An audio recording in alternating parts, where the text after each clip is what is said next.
It is the Red River Farm Network Crop Tour presented by Pioneer. We have made our way into the Oberon, North Dakota area, catching up with Donnie Almers, who your agency's in Bremen, New Rockford territory.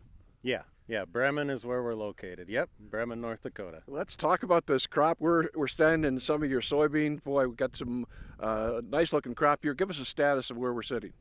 You know, the soybeans are well on their way. They're very close to maturity to the point where we're going to be able to handle a frost in the next couple weeks really perfectly.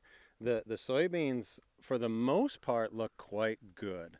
We had really good rains to start off the season.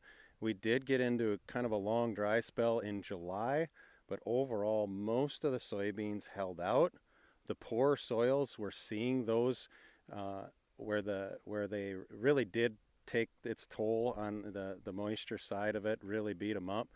But for the most part, the good soils held out, and we're going to have some pretty good soybeans in this country.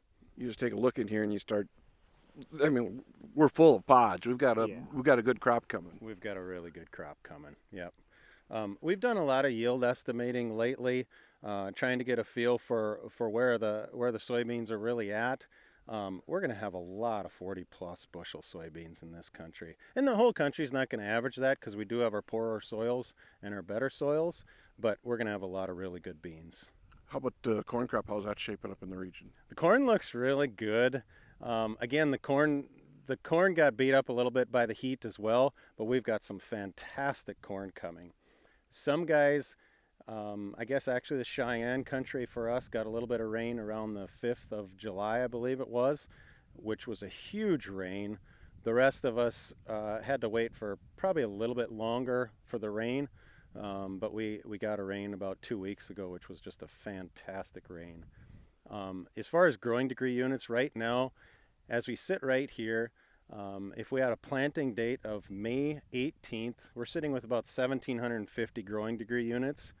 The Pioneer 80 day, which is a new 80 day for us, needs basically 1,900 growing degree units to finish. So we're really close. To finish out the week here, we've got banked about 100 growing degree units just for the week. And so that pretty much gets us there. The 85 day corns, we're looking at about 2,050 growing degree units to finish those. So we still need about 300 for those. But this week we're going to get another 100. So we only have 200 left. And if we average 11 growing degree units from then until about September the 20th, which is kind of an early frost date for us, we've got black layer made. So we're really sitting in pretty good shape. That's exciting to see. Let's talk about these soybeans that we're standing in. What variety are we talking about? What are we seeing? So this is the 04 Enlist. It's an 04A98 Enlist soybean. It's really the big hitter in the Enlist department for the 04s. It's just a perfect bean for this country. It's got good iron deficiency chlorosis, good early development, good white mold scores, and this is a rock star for this country. Any issues you've seen with the Enlist technology? So, issues with the Enlist technology, not so much. It's been more of the fact that we had a really hot June when the dicamba was getting sprayed from the dicamba beans, and so there was a lot of movement from those dicamba fields, and so there was a lot of cupping of the beans.